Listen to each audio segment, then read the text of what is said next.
श्री स्वामी समर्थ अवधूत चिंतन श्री गुरुदेव दत्त तुम्हा सगळ्यांचं आपल्या चॅनलमध्ये स्वागत करते।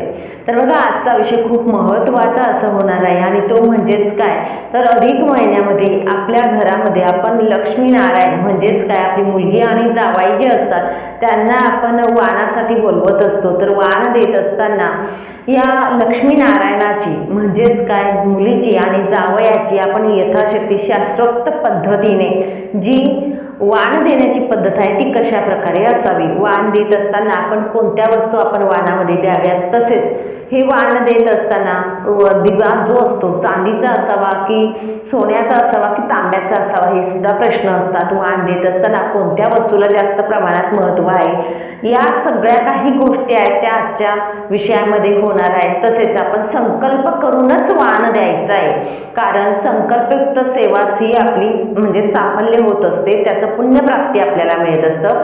संकल्प करत असताना एक मंत्र जो आहे तो नक्कीच आपण म्हणावा किंवा संकल्प करत असताना हे शब्द उच्चारले तेव्हाच आपल्याला पुण्यप्राप्ती ही अगणित अशी मिळत असते। तर बघा 17 मे पासून तर 15 जून हा जो कालावधी चालणार आहे या कालावधीमध्ये अधिक मास म्हणजेच काय पुरुषोत्तम मास ज्याला म्हणत असतो हा महिन्याची सुरुवात आणि अंत राहणार आहे। तर या एका महिन्यामध्ये आपण जावयाला वाण लावत असतो आणि परंपरेनुसार तुम्हाला सांगेल वाण म्हणून आपण त्यांना काय द्यावे, तर परंपरेनुसार जावयाला मुख्यत्वे अनारसे जे असतात त्याचा वाण दिला जातो। आणि तुम्हाला सांगेल आपण हे दान धर्म करत असताना त्यांना योग्य पद्धत कोणती ते तर पुढे तुम्हाला सांगणारच आहे, पण अनारसे जे असतात ते जावयाला 33 जे असतात ते अनारसे दिले जातात। तर बघा आपण मुलगी आणि जावाई जे असतात त्यांना सर्वप्रथम आपल्याला आमंत्रण द्यायचं आहे। म्हणजे आपण बघा एखादी देवी देवतांना पूजा विधी करत असताना ज्या पद्धतीने आमंत्रण देत असतो त्याच पद्धतीने अधिक मास जो आपला महिना आहे त्यासाठी आपण मुलगी आणि जावयाला बोलवणार आहोत, तर त्यांना आमंत्रण देणं खूप महत्त्वाचं ठरत असतं आणि आमंत्रण दिल्यानंतर त्यांना आपल्या घरी बोलवायचं आहे। आपल्या विषयाला सुरुवात करूया। तर सर्वप्रथम तुम्हाला सांगेल जावयाला आपण आमंत्रण द्यावे।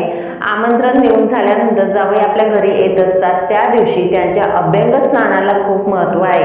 जर तुमचे जावई खरंच म्हणजे त्या ऐकत असतील किंवा या गोष्टी मानत असतील तर खरंच सांगेल की सासऱ्यांनी त्यांना अभ्यंग स्नान घालावे आणि त्यानंतर तुम्हाला सांगेल आपल्या घरामध्ये मुलगी आणि जावई यांचा आवडता पदार्थ आपण बनवायचा आहे। गोडाचं जेवण त्यांना खाऊ घालायचं आहे, पुरणाच्या पोळीचं आणि आंब्याचा रस आपल्या या दिवसांमध्ये असतो, तर ते जेवण त्यांना आपण सांगायचं आहे। तसेच तुम्हाला सांगेल जेवण करत असताना त्यांच्या पाटाभोवती रांगोळी जे असतं रांगोळी काढायची, त्यांचं पूजन करायचं। जेव्हा ते जेवायला बसत असतात तेव्हा पूजन करावं। जेवण झाल्यानंतर आपल्याला जावयांना पाटावर बसवून त्यांचे पाय धुवायचे आहेत, कपाळाला गंध अक्षदा लावायच्या आहेत आणि औक्षण करायचं आहे। या गोष्टी झाल्यानंतर आपल्याला संकल्प करायचा आहे आणि संकल्प करून आपण त्यांना वाण द्यायचं आहे। आता संकल्प करत असताना बघा संकल्प का करावा की कुठलीही आपण सेवा उपासना करत असतो तर असं मान्यता आहे संकल्प केलेली जी काही गोष्ट असते किंवा जे काही आपलं असतं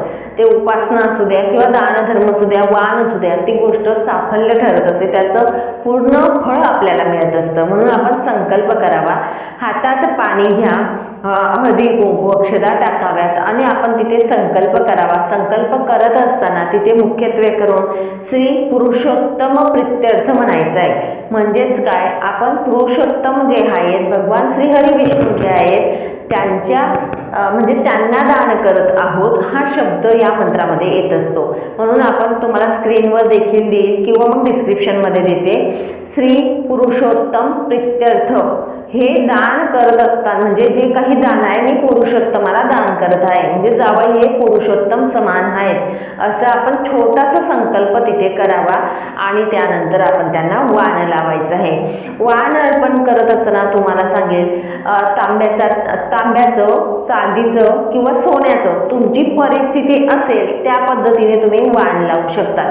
तसेच तुम्हाला सांगेल तांब्याच्या ताटात 33 अनारसे जे असतात अनारस्यांना खूप महत्त्व आहे, म्हणून 33 अनारसे जे असतात ते ठेवायचे आहे दिवा प्रज्वलित करायचा आहे। अनारशांच्या वरती आपल्याला दिवा ठेवायचा आहे आणि बघा तो दिवा जो असतो तो चांदीचा असला तरीही चालेल, तुमची परिस्थिती नसेल तर तांब्याचा असला तरी सुद्धा चालेल, काही हरकत नाही। या पद्धतीने 33 अनारसे त्या ताटात ठेवावे आणि ताटामध्ये आपण दिवा प्रज्वलित करावा आणि यावेळी जावयाने तो जो दिवा असतो तो प्रज्वलित करून नंतर तो ताट असाचे असं आपण जावयाच्या हातात द्यायचा आहे। यावेळी तुम्हाला एक सांगेल बघा, जेव्हा आपण जावयाला तो दिवा प्रज्वलित करून जे दान करत असतो म्हणजे अनारस्यांचं, तर तो दिवा जर फुलवात वगैरे तुम्ही लावली तर ती अशी लावा की भिजून लावा, म्हणजेच कसं तो दिवा विझतो म्हणजे शांत होतो तोपर्यंत तो दिवा तिथेच जावायच्या हातात राहू द्या। आणि अशी म्हणजे छोटी विनंती करेल की आपला जावाई जो असेल तो तिथेच बसेल, म्हणजे असं अपेक्षित आहे त्यामध्ये की जो दिवा असतो तो शांत होतो तोवर तो दिवा त्यांच्या हातात असावा।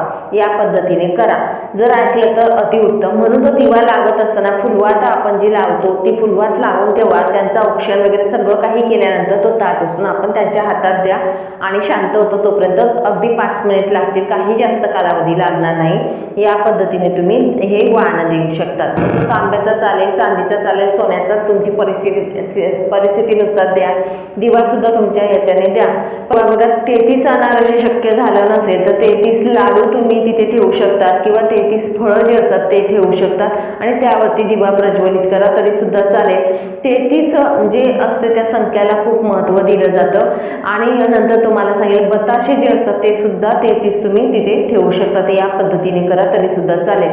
तुम्हाला सांगेल कालावधी जो असतो अधिक महिन्याचा कालावधी, यामध्ये शुभ मुहूर्त किंवा शुभ काळ कोणता असतो हा बऱ्याच लोकांचा प्रश्न असतो। बघा हा महिना जो असतो तो सुरुवातीपासून संपेपर्यंत कधीही तुम्ही ही पूजा करू शकतात, मात्र तुमच्या मनाला एक उत्सुकता असते की कोणता कालावधी, तर तुम्हाला सांगते शुक्ल पक्षात करा। शुक्ल पक्ष जो असतो आपला त्या शुक्ल पक्षात तुम्ही दान धर्म म्हणजे वाण लावा किंवा पौर्णिमा जी येणार आहे आपली पौर्णिमेला उत्तम मानले जाते, म्हणून या 2 गोष्टी तुम्ही साध्य करू शकतात। नाही शक्य झालं तर संपूर्ण महिना जो असतो अधिकचा त्या अधिक महिन्यात तुम्ही वाण लावू शकतात जावायला। या पद्धतीने अजून तुम्हाला इथे सांगेल बघा, अनारसे आपण दिलेच आहेत, ताटामध्ये ठेवलेले असतो, दिवा वगैरे देतो, पण यासोबतच तुम्हाला सांगेल आपल्या जावयाला आपल्याला पोशाख जो असतो तो द्यायचा आहे, म्हणजे नवीन कपडे, धोतर, कुर्ता, शर्ट, पॅन्ट जे तुम्हाला वाटेल किंवा सूट असेल सूट, या पद्धतीने ते जे परिधान करतात ते कपडे जे असतात ते आपण एक जोडी कपडा त्यांना वाण जे देतो त्या तिथे आपल्याला द्यायचे आहे। त्यानंतर अलंकारमध्ये त्यांना जर तुम्हाला देऊ वाटलं, तुम्हाला जर परिस्थिती असेल तर सोन्याची अंगठी सुद्धा तुम्ही देऊ शकता, चैन देऊ शकतात, चांदीचे नाणे जे असतात तर चांदीचे नाणं जे असतं बघा तर ते सुद्धा तुम्ही जावायला देऊ शकतात, फळे तुम्ही देऊ शकतात, सुका मेवा देऊ शकतात, नारळ, 5 प्रकारची फळं दिले तरी सुद्धा चालेल आणि सुका मेवा जो असतो तो तुमच्यावर आहे किती द्यायची त्या पद्धतीने तुम्ही दान देऊ शकतात, ते सुद्धा तुम्ही देऊ शकतात। तर असे वेगवेगळ्या प्रकारचे तुम्ही दान किंवा जे असतात ते करू शकतात इथे आणि वाण लावू शकतात या पद्धतीने आपल्या जावयाला, म्हणून ह्या ज्या वस्तू आहेत तुम्ही करू शकतात। तसेच आपली मुलगी असेल तर मुलीची सुद्धा आपण ओटी भरायची आहे। ओटी भरताना साडी, चोळी, खणं, नारळ, एक सुपारी, यथाशक्ती दक्षिणा आपल्याला त्या ओटीमध्ये ठेवायची आहे आणि मुलीला सुद्धा हळदी कुंकू लावून तिची ओटी भरायची आहे। ओटी भरत असताना अवश्य म्हणजेच काय तर जोडवे जे असतात ते चांदीचे जोडवे आपण तिचे जोडवे वाढवून द्यायचे आहेत। अशी मान्यता आहे शास्त्रामध्ये की आई वडील जेव्हा ते जोडवे देत असतात वाढवून तर तिच्या नवऱ्याचं म्हणजे आपल्या जावयाचं आयुष्य वाढत असतो, त्यामध्ये भर पडत असते, म्हणून अधिक महिन्यामध्ये आपल्या मुलीचे जोडवे जे असतात ते वाढवायचे असतात। जोडवे जे असतात हे सौभाग्याची निशाणी आहे आणि आपलं सौभाग्याचं प्रतीक जोडव्यांना मानलं जातं, म्हणून आपल्याला त्यामध्ये वाढ करायची असते आणि आईवडिलांनी हे दान मुलीला करावं। तसेच वाण करत असताना एक गोष्ट इथे लक्षात ठेवायची की आपण जेव्हा आपण वाण लावत असतो तेव्हा वाण लावत असताना त्यामध्ये आपण यथाशक्ती दक्षिणा आपल्याला ठेवायची आहे। भले तुम्ही 11 रुपये, 51 रुपये जेवढे असाल परिस्थिती असेल त्या पद्धतीने ठेवा, पण मात्र वाणामध्ये दक्षिणा लावायची आहे। दक्षिणा न देता आपला वाण पूर्ण होत नाही, तर दक्षिणा अवश्य तिथे आपण वाणामध्ये द्यायची आहे। आणि समोरच्याने जो जावाई असेल, आता माझा व्हिडिओ बघत असतील त्या मुली असतील किंवा जावाई असतील, त्यांना पण सांगेल आपले आईवडील जे काही देत आहेत त्यामध्ये समाधान जर तुम्ही मानलं तर आपल्याला दिलेलं जे असेल त्याचं पुण्यप्राप्ती आपल्या आईवडिलांना 33 पटीने मिळणार आहे. म्हणून घेणारा पण समाधानी असणं खूप महत्त्वाचं असतं. आणि या पद्धतीने तुम्हाला जर वाण लावला असेल तुमच्या आईवडिलांनी त्यांच्या परिस्थितीनुसार, तर नक्कीच तुम्ही त्यांना भरभरून आशीर्वाद द्या असं सांगेल.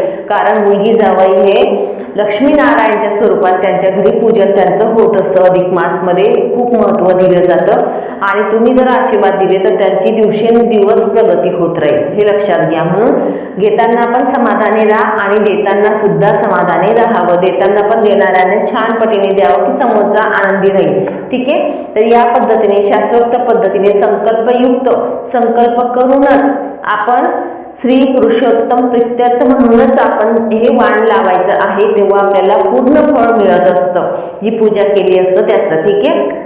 या पद्धतीने करा. चला मग सांगितलेली माहिती जी आहे ती महाराजांच्या चरणी अर्पण करते आणि इथेच विराम घेते. नंतर अजून भेटेल अशाच व्हिडिओ सोबत. श्री स्वामी समर्थ.